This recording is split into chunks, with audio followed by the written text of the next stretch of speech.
नमस्कार दोस्तों, एक बार फिर से आप सभी का स्वागत है education for you YouTube channel पे। मेरा नाम है आशीष चौरसिया और आप यहां पर आज पढ़ रहे हैं एनसीईआरटी बुक का अध्याय 1 और वो भी सोशल साइंस एसएसटी का ये क्लास है। और जहां क्लास 6 की बुक से हमने स्टार्ट लिया है, सारा कोर्स आपको कराया जाएगा इसी चैनल में दोस्तों, तो चैनल को सब्सक्राइब जरूर करिएगा। तो चलिए आइए देखते हैं पहले चैप्टर में क्या बताया गया है हिस्ट्री के, उसमें हम आइए नजर डालते हैं। देखिए यहाँ पे आपने बताया या आपने कई बार ये सुना होगा कि प्रारंभिक जो लोग हुआ करते थे वो कैसे थे। तो जो आरंभिक लोग थे वो संग्राहक थे। अब इन्हें संग्राहक क्यों कहा जाता था? क्योंकि अपने आसपास के जंगलों से जो संपदा थी, जो जड़ें, फल और या कहना चाहिए फूल आदि इकट्ठे किया करते थे। साथ ही साथ जानवरों का आखेट मतलब शिकार भी किया करते थे और उन्हें संग्रह किया करते थे सर्दियों के लिए, बरसात के लिए आदि समय के लिए। इसलिए आरंभिक मानव को कुशल संग्राहक भी कहा गया है। देखिए ये बातें क्लियर हो गई। दूसरी बहुत महत्वपूर्ण बात है जो अक्सर एक डाउट लेकर आती है कि मानव ने सबसे पहले किस फसल का उत्पादन किया था। तो देखिए आज आप एनसीईआरटी में हैं, तो आपको डाउट नहीं होना चाहिए। लगभग 8000 वर्ष पहले की बात है जब स्त्री और पुरुषों ने गेहूं और जौ जैसी फसलों को उपजाना प्रारंभ कर दिया था। मतलब अगर हम देखें तो गेहूं और जौ दोनों का मेंशन यहाँ पर दिया गया है। साथ ही साथ किस जानवरों को इन्होंने पालतू बनाना स्टार्ट किया था, तो भेड़, बकरी, गाय, बैल आदि पशुओं को इन्होंने पालतू बनाना भी प्रारंभ कर दिया था दोस्तों। ये याद रखिएगा, काफी महत्वपूर्ण क्वेश्चन आज हम आप लोग डिस्कस कर रहे हैं यहाँ पर, याद रखें इस चीज को। और इसके बाद इन्होंने चावल का उत्पादन करना भी प्रारंभ कर दिया था, ये भी आप याद रखेंगे। देखिए क्या था, सबसे पहले अगर हम लोग बात करें तो नदियों के किनारे क्या हुआ था, नगर बसना आरंभ हो गए थे। और अगर हम आपको यहाँ रख लें, गंगा के दक्षिण में नदियों में आसपास अगर आप देखेंगे तो बहुत ही प्राचीन कला में, जैसे कि जिसे आप जानते हैं मगध के नाम से। मगध का अगर वर्तमान नाम आपसे पूछा जाए तो बिहार है। सबसे पहली बात मैं आपको बताना चाहूंगा, दक्षिण के नदियों के आसपास का क्षेत्र जिसे मगध के नाम से आप जानते हैं, वर्तमान में उसे आप बिहार कहते हैं। और इसके शासक जो थे ना, बहुत ज्यादा शक्तिशाली हुआ करते थे और उस समय इन्होंने एक बड़ा ही साम्राज्य स्थापित किया हुआ था। ये भी आपको याद रखना है दोस्तों। जो महत्वपूर्ण बातें हैं जो परीक्षाओं में आ सकती है, वही प्रश्न हम आपके साथ डिस्कस कर रहे हैं। अब देखिए यहाँ पे अपने देश का नाम इंडिया कैसे पड़ा, इसके ऊपर हम लोग डिस्कस करते हैं थोड़ा सा। यहाँ अगर आप देखें, इंडिया या भारत जैसे नामों का प्रयोग जो लोग करते थे और कैसे ये प्रयोग में आया, तो इंडिया शब्द इंडस से निकलता है। कहाँ से निकलता है? इंडस से निकलता है, जिसे संस्कृत में सिंधु कहा जाता है। मतलब अल्टीमेटली अगर इंडस को देखें तो इसका अर्थ क्या है? सिंधु भी है। संस्कृत में देखें तो एटलस, ईरान और यूनान का पता लगाओ, यहाँ एटलस में कहा जा रहा है। लगभग अगर हम बात करेंगे 2500 वर्ष पूर्व की बात है। उत्तर दक्षिण से आने वाले जो ईरानिया थे, जो यूनानी थे, इन्होंने क्या किया, सिंधु को हिंदोसा और इंदोसा, सॉरी फॉर दैट, इंदोस इंदोस नदी के पूर्व में स्थित भूमि प्रदेश को इंडिया कहा। याद रखिएगा, हिंदोस और इंदोस नदी के पूर्व में जो स्थित था क्षेत्र, ईरानी और यूनानी ने उसे क्या कहा? इंडिया कहा। अब देखिए यहाँ पे बात ये आती है कि इंडिया कहा किसने, तो ईरानी और यूनानी ने कहा।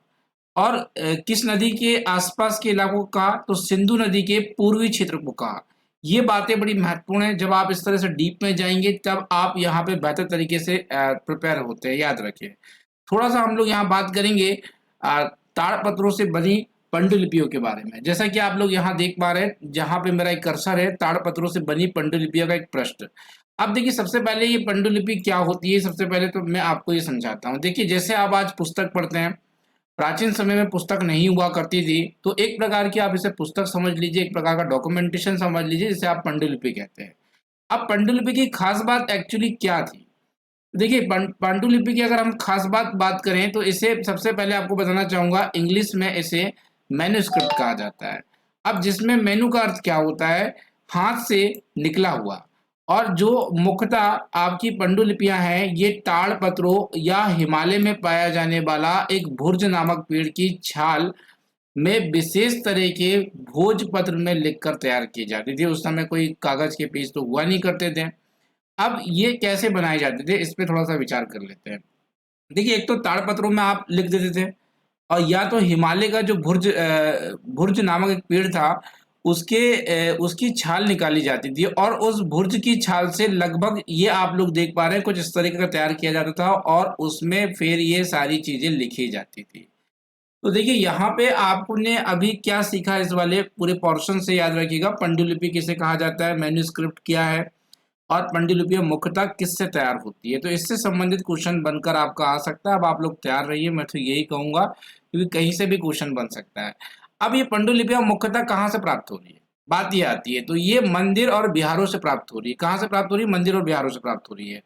ये धार्मिक मान्यताओं में जैसे राजा का जीवन, इसमें क्या क्या चीजें होती है, ये चीजें हम बता रहे हैं आपको। राजा के जीवन के बारे में होता है, औषधियों के बारे में होता है, उस समय की चर्चाएं आपको देखने को मिल जाती है इस बुक में। महाकाव्य, कविताएं, नाटक भी इसमें आपको देखने को मिलती है। अगर इसमें भाषा की आप बात करें तो ये संस्कृत में लिखे हुए भी मिलते हैं, ये प्राकृतिक और तमिल में भी लिखे हुए मिले हुए हैं। पर आमतौर पर अगर हम बात करें तो प्राकृतिक भाषा का प्रयोग आम लोग किया करते थे जब ये मैन्युस्क्रिप्ट मिलती है, तब तब की हम लोग बात कर रहे हैं। अब हम लोग चलते हैं एक दूसरे टॉपिक में। दोस्तों अगर कोई भी डाउट हो आपको तो कमेंट बॉक्स में बताइएगा। अभिलेखों के बारे में हम जानते हैं। देखिए सबसे पहली बात बताऊं, अभिलेख क्या होता है। देखिए कोई भी कठोर सतह में अगर आप कुछ चीजें उत्कीर्ण करा देते हैं, उत्कीर्ण कराने का अर्थ क्या होता है, उत्कीर्ण कराना अर्थात खोद देना, तो उसे आप अभिलेख कहते हैं। अब ऐसा जरूरी नहीं है कि आप किसी चीज में भी खोद सकते हैं, वो कठोर होना चाहिए। जैसे कि आप पत्थर में खोद सकते हैं, चांदी में खोद सकते हैं, लोहे में खोद सकते हैं, किसी भी प्रकार की धातु का इस्तेमाल कर सकते हैं। तो ये सारे क्या होते हैं, अभिलेख कहलाते हैं। तो अभिलेख अपेक्षाकृत कठोर सतह का उत्कीर्ण किए जाते हैं, जिन्हें आप अभिलेख कहते हैं दोस्तों। और अभिलेख में क्या होता है, इसमें आपको राजा या रानियों के बारे में कुछ किस्से, कुछ कहानियां या उनकी जीत का वर्णन आपको इसमें देखने को मिलता है।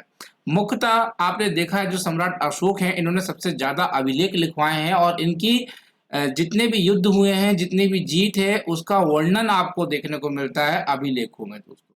अभिलेख जब लिखे जाते हैं तो केवल इसमें इनकी वीरता बताई जाती है, इनकी जो हार होती है वो सारी चीजें उत्कीर्ण नहीं की जाती है। ये भी आपको याद रखना है दोस्तों। तो ये काफी महत्वपूर्ण है मेरे हिसाब से। अभिलेख सभी बच्चों को समझ में आ गया कि अभिलेख एक्चुअल होते क्या है। ऐसी वस्तु का अध्ययन करने वाला व्यक्ति क्या कहलाता है, पुरातत्व कहलाता है। अब देखिए ये पुरातत्ववादी कौन होते हैं, ये समझते हैं। देखिए ऐसे जो व्यक्ति जो पुरानी चीजों का अध्ययन करते हैं, जैसे पुरानी ईंट हो गई, पुराना पत्थर हो गया, पुरानी इमारतें हो गई, पुराने अवशेष हो गए, हड्डियां हो गई हैं, मूर्तियां हो गई है, औजार हो गए, हथियार हो गए, बर्तन हो गए, आभूषण हो गए। अब कहीं पे मिला है, अब इसे पता कर रहा है कितने वर्ष पुराना था, कब से इस्तेमाल हो रहा है। तो ये सब काम जो है ना पुरातत्ववादियों का है। किसका है, पुरातत्ववादियों का है। ये आपको याद रखना है। तो जो पुरानी वस्तुओं का अध्ययन करते हैं उन्हें पुरातत्ववादी कहते हैं। ये भी आपको याद रखना है। चलिए आइए अगले टॉपिक में देखते हैं कि क्या है।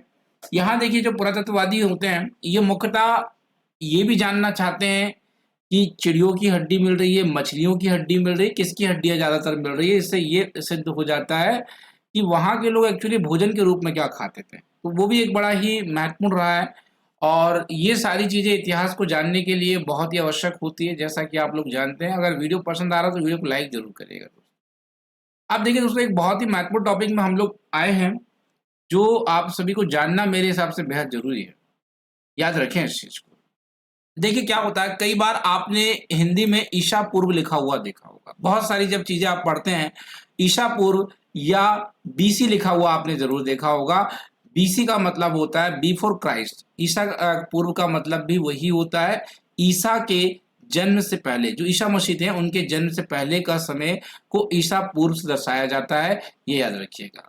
यहाँ पे कभी कभी कुछ तिथियों में एडी आपने लिखा होगा, देखा होगा एडी। अब ये एडी का अर्थ क्या होता है, एनोडोमिन। एनोडोमिन एक लैटिन भाषा का शब्द है। किस भाषा का शब्द है, लैटिन भाषा का शब्द है। इसका मतलब होता है जो ईसा मसीह थे उनके जन्म वर्ष का समय अगर आपको बताया जा रहा है तो उसमें यहाँ पे वर्ष उनके जन्म के वर्ष से लेकर समय आपको बताया जा रहा है, तो एक्चुअली यहाँ एडी का इस्तेमाल होता है।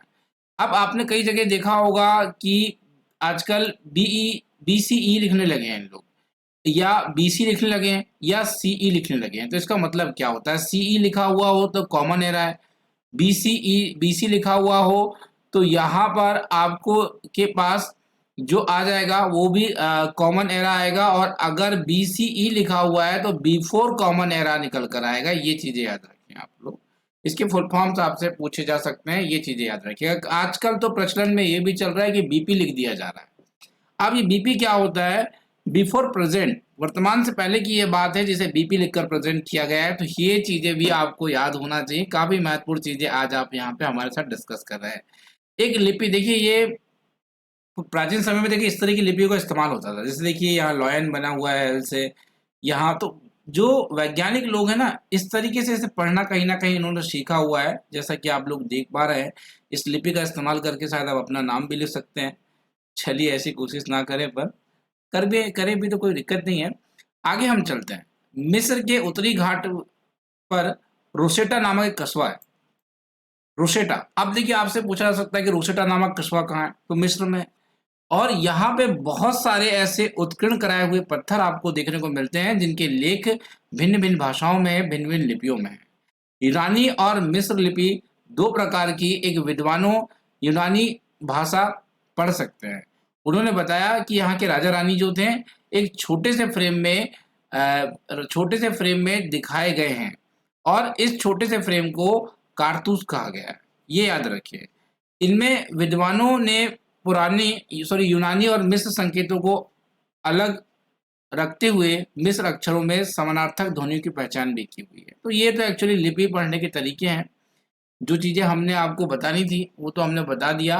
काफ़ी अच्छा है ये जो सेशन है आज का। बहुत सारे नॉलेजेबल चीज़ें आपको जानने को मिली होगी, बहुत सारा नॉलेज आपका इसमें डेफिनेटली बढ़ा होगा, ये तो मुझे कहना ही चाहिए।